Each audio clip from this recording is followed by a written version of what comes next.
Assalamualaikum warahmatullahi wabarakatuh. Perkenalkan, nama saya Majid Saiful Musli.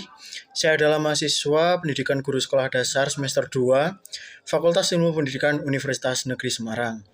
Nah, pada video kali ini saya akan membahas hal yang sedang viral ataupun sedang hangat di kancah pendidikan atau di bidang pendidikan kali ini, yaitu adalah penggunaan ChatGPT atau Artificial Intelligence di bidang pendidikan.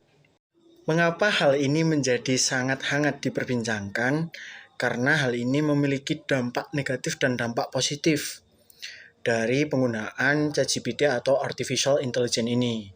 Nah, di bidang pendidikan itu sebenarnya apa saja sih dampak dari Artificial Intelligence? Mari kita bahas. Sebelum membahas mengenai dampak yang dihasilkan oleh Artificial Intelligence, alangkah baiknya kita membahas dulu. Sebenarnya Artificial Intelligence itu apa sih? Nah, Artificial Intelligence ini adalah kecerdasan buatan, itu bahasa Inggrisnya Artificial Intelligence dan bahasa Indonesianya adalah kecerdasan buatan. Hal ini dibuat untuk memudahkan kinerja manusia atau pekerjaan manusia agar manusia tidak terlalu berat untuk mengerjakan sesuatu. Dengan dimudahkannya pekerjaan manusia, diharapkan pekerjaan-pekerjaan yang dikerjakan oleh manusia itu bisa terselesaikan dengan optimal. Namun, pemfungsian atau penggunaan dari ChatGPT atau Artificial Intelligence ini tentunya memiliki dampak seperti yang tadi sudah dibicarakan.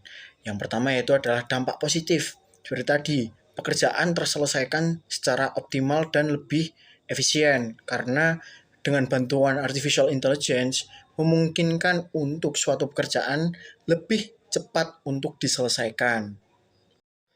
Lalu selain itu apa? Dampak positif lainnya yaitu adalah effort yang dikeluarkan oleh manusia untuk mengerjakan sesuatu itu lebih sedikit, terlebih lagi di bidang untuk pencarian informasi. Namun, dengan adanya Artificial Intelligence ini atau ChatGPT ini, terkadang manusia menggunakannya terlalu berlebihan, sehingga adanya rasa malas untuk mengubah suatu kalimat, karena hal itu akan mempengaruhi plagiarisme. Jadi, ChatGPT ini masih menuai pro dan kontra dari beberapa pihak. Dari beberapa pihak universitas yang ada di Indonesia, bahkan di luar negeri, berkata bahwa ChatGPT atau Artificial Intelligence ini perlu dikaji ulang karena beberapa mahasiswa menggunakannya secara berlebihan. Apalagi ketika yang diangkat kali ini yaitu adalah penggunaan ChatGPT ketika ujian berlangsung.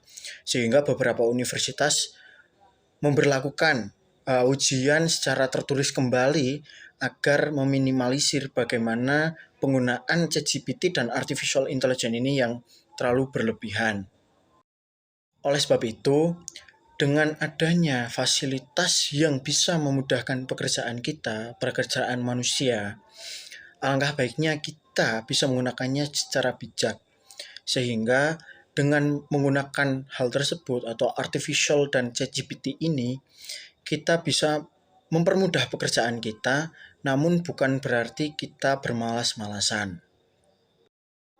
Lalu bagaimana penggunaan dari artificial atau ChatGPT ini secara bijak?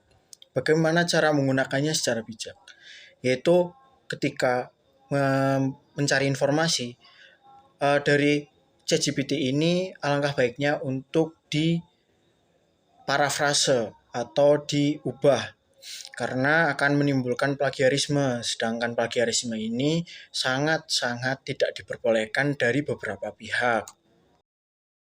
Lalu yang selanjutnya yaitu cara menggunakan ChatGPT atau Artificial Intelligence ini yaitu untuk mencari informasi atau data yang kasar.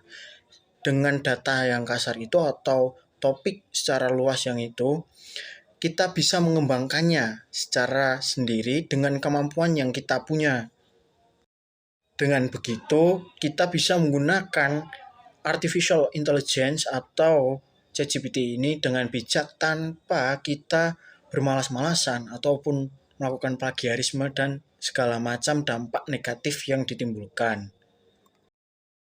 Nah, kita sekarang hidup di era globalisasi dan era digitalisasi, di mana ChatGPT ini atau Artificial Intelligence ini akan sangat berpengaruh ke depannya. Nah, oleh sebab itu, sebagai manusia yang bijak, kita harus menggunakannya secara bijak juga. Jangan sampai kehidupan kita terpengaruhi atau malah terkontrol oleh ChatGPT ataupun artificial yang telah dibuat. Seharusnya kita sebagai pembuat artificial ataupun ChatGPT ini bisa mengontrol hal tersebut untuk kebaikan kita. Bukan berarti dengan mengontrol hal tersebut kita bisa bermalas-malasan. Gunakan secara bijak untuk kehidupan kita. Jadi sekian dan jadilah manusia yang bijak di era digitalisasi ini. See you. Wassalamualaikum warahmatullahi wabarakatuh.